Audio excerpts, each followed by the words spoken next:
அண்மை செய்தி. பீகாரில் வாக்காளர் பட்டியல் சிறப்பு தீவிர திருத்தப் பணிக்கு எதிராக தொடரப்பட்ட வழக்கில் தற்போது தேர்தல் ஆணையத்திற்கு உச்சநீதிமன்றம் கேள்வியை முன்வைத்துள்ளது. இதுகுறித்த அண்மை செய்தியை தற்போது நாம் பார்த்துக் கொண்டிருக்கிறோம். தேர்தலுக்கு சில மாதங்களே உள்ள நிலையில் அவசரமாக தேர்தல் ஆணையம் இதை செய்ய வேண்டிய அவசியம் என்ன என்று உச்சநீதிமன்றம் தற்போது தேர்தல் ஆணையத்திற்கு கேள்வியை முன்வைத்துள்ளது. அண்மை செய்தியை தற்போது நாம் பார்த்துக் கொண்டிருக்கிறோம். தேர்தலுக்கு இன்னும் சில மாதங்களே உள்ள நிலையில் அவசரமாக தேர்தல் ஆணையம் இதை செய்ய வேண்டிய அவசியம் என்ன என்று உச்சநீதிமன்றம் கேள்வியை முன்வைத்துள்ளது. அண்மை செய்தியினை தற்போது நாம் பார்த்துக் கொண்டிருக்கிறோம். பீகாரில் இன்னும் தேர்தலுக்கு சில மாதங்களே உள்ள நிலையில் அவசரமாக தேர்தல் ஆணையம் இந்த நடவடிக்கையை மேற்கொள்ள என்ன காரணம் என்று உச்சநீதிமன்றம் கேள்வியை முன்வைத்துள்ளது. கூடுதல் விவரங்களுடன் சிறப்பு செய்தியாளர் யோகேஸ்வரன் இணைப்பில் இருக்கிறார். அவரிடம் விவரங்களை கேட்டறியலாம். வணக்கம் யோகேஸ்வரன், இது குறித்த விவரங்களை பதிவிடுங்க. வரணியா, பீகார் மாநில சட்டமன்ற தேர்தல் நடப்பாண்டு நவம்பர் மாதத்தில் நடைபெற உள்ள நிலையில தேர்தலுக்கு முன்பாக வாக்காளர் பட்டியலில் தீவிர திருத்தங்களை இந்திய தேர்தல் ஆணையம் மேற்கொண்டு வருகிறது. இது இந்திய தேர்தல் ஆணையத்தினுடைய தன்னிச்சையான முடிவு என்றும் திட்டமிட்டே வாக்காளர்களை நீக்கக்கூடிய செயலில் இந்திய தேர்தல் ஆணையம் செயல்பட்டு வருகிறது என எதிர்கட்சிகள் கடுமையான குற்றச்சாட்டுகளை எல்லாம் முந்தைய நாட்கள்ல வைத்திருந்த நிலையில சமீபத்துல உச்சநீதிமன்றத்துல இது தொடர்பாக பல்வேறு அரசியல் கட்சியை சேர்ந்தவர்கள் வழக்கு என்பதை தொடர்ந்திருந்தார்கள். இந்த வழக்கு விசாரணை என்பதால் உச்சநீதிமன்றத்துடைய நீதிபதி சுதான்சு துடியா அமர்வுல இன்று விசாரணை என்பது நடைபெற்று வரக்கூடிய நிலையில இப்போது வரைக்கும் சரியா ஒரு மணி நேரம் 30 நிமிடங்களுக்கு மேலாக இந்த வழக்கு விசாரணை என்பது தொடர்ந்து நடைபெற்று வருகிறது.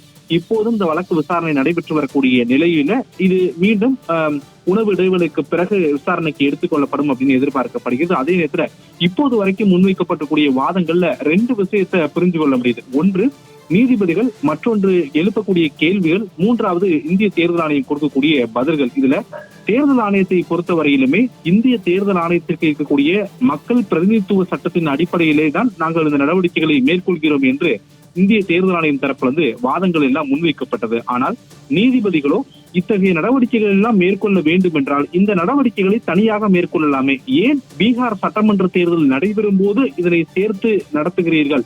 இதுதான் கேள்வி என்பது எல்லாம் நீதிபதிகள் தேர்தல் ஆணையத்திற்கு கேள்வியாக வைத்தார்கள்.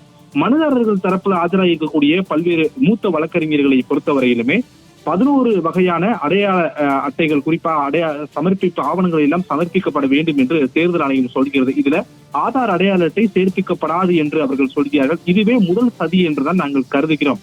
காரணம், ஆதார் அட்டை தான் பெரும்பாலான ஆவணங்கள்ல சேர்க்கப்படக்கூடிய நிலையில அவற்றை கணக்கில் எடுத்துக் கொள்ளப்பட மாட்டாது என்று தேர்தல் ஆணையம் எதற்காக கூறுகிறது என்று முதல் கேள்வியை எழுப்புகிறார்கள். இரண்டாவது கேள்வியாக, அனைவருக்குமான இந்த வாக்காளர் அடையாள அட்டையில தீவிர திருத்த பணிகளை மேற்கொள்ளக்கூடிய இந்திய தேர்தல் ஆணையம் ஏன் சிலருக்கு மட்டும் பாகுபாடு காட்டுகிறது? குறிப்பாக விளையாட்டு வீரர்கள், அதே போல முக்கியத்துவம் வாய்ந்த நபர்கள், இவர்களுக்கெல்லாம் பாகுபாடு காட்டுகிறார்கள். எனவே இதெல்லாம் இரண்டாவது முக்கிய கேள்வியாக எங்களுக்கு எழுதுகிறது.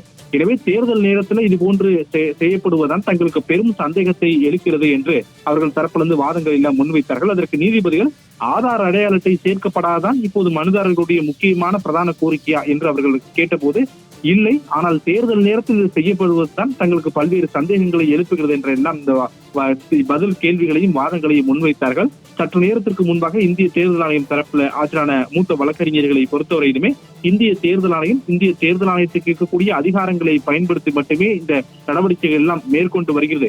இது ஒவ்வொரு தேர்தலுக்கு முன்பும் நடத்தப்படக்கூடிய நடவடிக்கை என்று அவர்கள் தெரிவித்த போது ஒவ்வொரு தேர்தலுக்கு முன்பு திருத்த நடவடிக்கைகள் மேற்கொள்ளப்படும். ஆனால் தீவிர திருத்த நடவடிக்கைகளை ஏன் பீகார் சட்டமன்ற தேர்தலுக்கு முன்பு நடத்துகிறீர்கள் என்பதுதான் கேள்வி என்று நீதிபதிகளும் எதிர் கேள்விகளை முன்வைத்தார்கள். இப்படியாக இந்த வழக்கை என்பது தொடர்ந்து உச்சநீதிமன்றத்தில் இன்றைய தினத்தில் விசாரணை என்பது நடைபெற்று வருகிறது. பல்வேறு மனுதாரர்கள் இந்த வழக்கினுடைய விசாரணைக்காக அவருடைய மூத்த வழக்கறிஞர்கள் ஆஜராகி இருக்கக்கூடிய நிலையில இந்த வழக்கினுடைய வாதங்கள் என்பது மிக விரிவாக முன்வைக்கப்பட வேண்டும் என்று முந்தைய நாட்கள்ல உச்சநீதிமன்றம் தெரிவித்திருந்த நிலையிலே இன்றைய தினம் நீண்ட நேரமாக இந்த வழக்கினுடைய விசாரணை என்பது உச்சநீதிமன்றத்தில் நடைபெற்று வருவது இந்த குறிப்பிடத்தக்கது. வருமியா,